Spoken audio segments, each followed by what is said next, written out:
Welcome to a new daily top Askreddit video. Today's topic. Serious, what is something that is actually more traumatizing than people realize? Attention, serious, tag notice. Jokes, puns, and off-topic comments are not permitted in any comment, parent or child. Parent comments that aren't from the target group will be removed, along with their child replies. Report comments that violate these rules. Posts that have few relevant answers within the first hour, and posts that are not appropriate for the serious tag will be removed. Consider doing an ARMA request instead. Thanks for your cooperation and enjoy the discussion. I am a bot, and this action was performed automatically. Please contact the moderators of this subreddit if you have any questions or concerns. Working for a shitty boss, supervisor. It plays on your brain. Yes, I worked for a verbally abusive asshole of a boss for 2.5 years. I swear it took me months to get over feeling like an incompetent battered woman. I was the only person on a team of 12 that could deal with a seriously horrible boss. Like, this lady is mentally ill and cannot handle stress, and I work in a very stressful industry. People would ask how I could deal with her, and I realized that I kinda just treated her like she was handicapped, and her handicap was her seriously fucked up brain. Woman shrugging light skin tone. Once I kinda depersonalized it, it was just easier to deal with her. Side note though, several of my family members have worked with mentally handicapped people for most of their lives. I've been around plenty of people who could not control the way they behaved. Also, definitely not saying that anyone should have to deal with a toxic boss, it's not good for our mental health.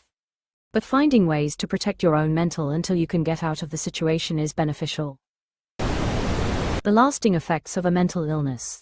Even after you've gotten through the worst of it, there will still be lingering symptoms, combined with the grief of having lost so much of your life and your personality to it.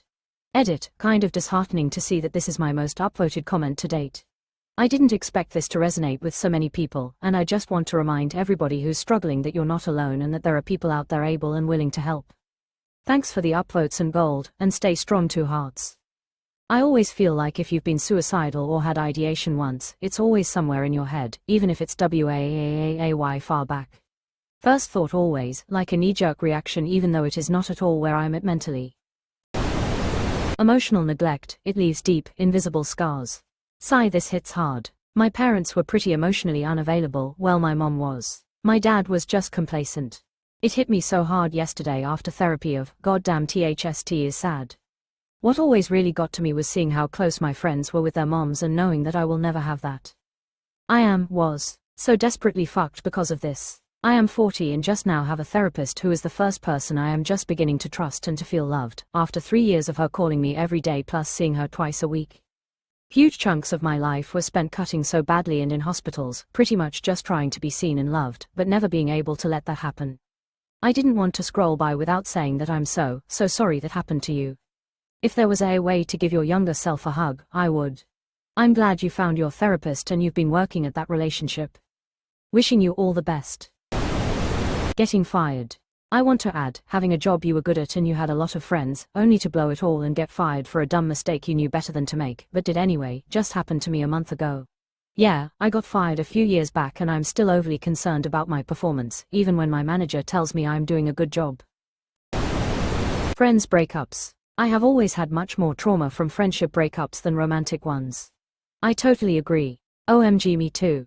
For some reason, I also find it much more painful when good friends drift away. It definitely feels like a different kind of grief. The death of a pet. This should be higher up.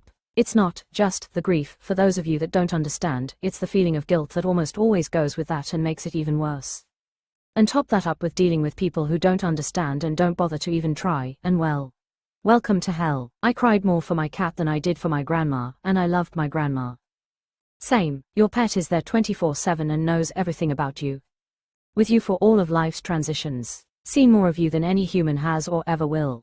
I lost my cat of 17 years a month after losing my mother.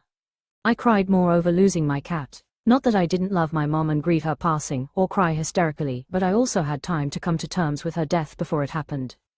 Now my cat was there 24/7, he slept with me, cuddled with me on the couch, and never let me poop alone.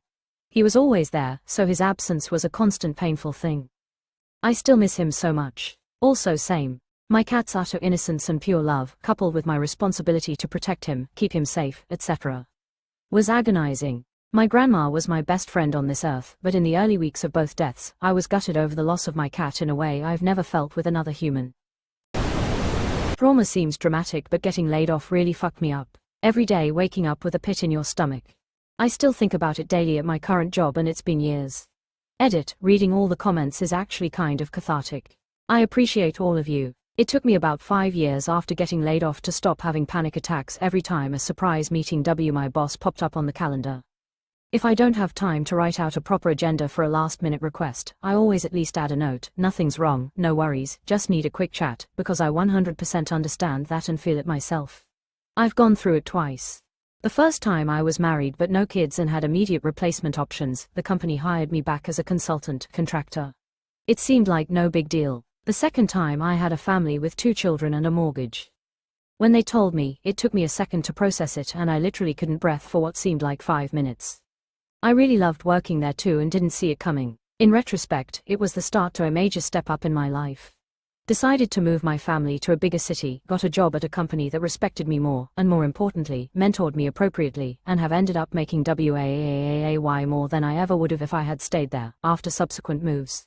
But I'll never forget that feeling of not knowing how I was going to take care of my family. Concussion. Got my first at age 60. My memory was really good before, nearly photographic good. Now, I forget the names of people, objects, and almost anything. It's like part of my brain got locked up, and I don't have a key for it. Head injuries need to be higher up. TV makes it look like getting knocked out is no big deal, but it really is.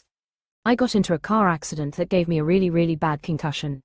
I went to a university-run physical therapy, and they actually had a top neurologist who was making steps to show the world that a concussion is not simply a concussion and 7 days in the dark.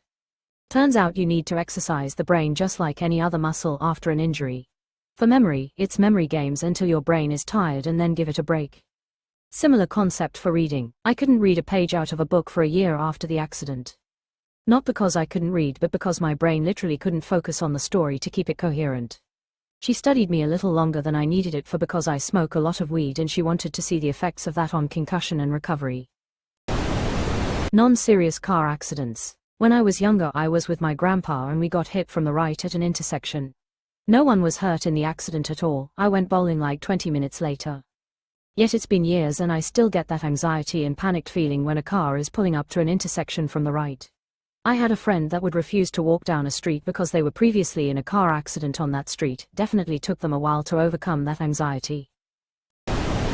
Being screamed at. Grew up in a household where there was constant arguments. Even witnessing someone being yelled at makes my whole body go tense. True, even if people are screaming for celebratory reasons, your body just associates any loud talking, screaming as a bad thing, and your body just reacts as if you were back in those awful times before.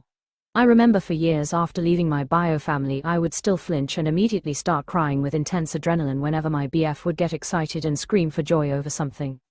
He would be so confused as to why I was freaking out, and it's hard to explain unless you've gone through it. Your body and brain just remembers the awful moments, and it's almost like reliving the feelings even though you're completely safe now. Early childhood trauma. Not holding your kid, not caring for basic needs, if the house is a toxic environment. Even in early years, it has a lifelong impact on how our attachment style develops and how well we handle our emotional regulation. This can cause massive issues down the road. A lot of people think children won't understand due to their age, and think it won't bother the kid, or they won't remember, or with the excuse they want to use.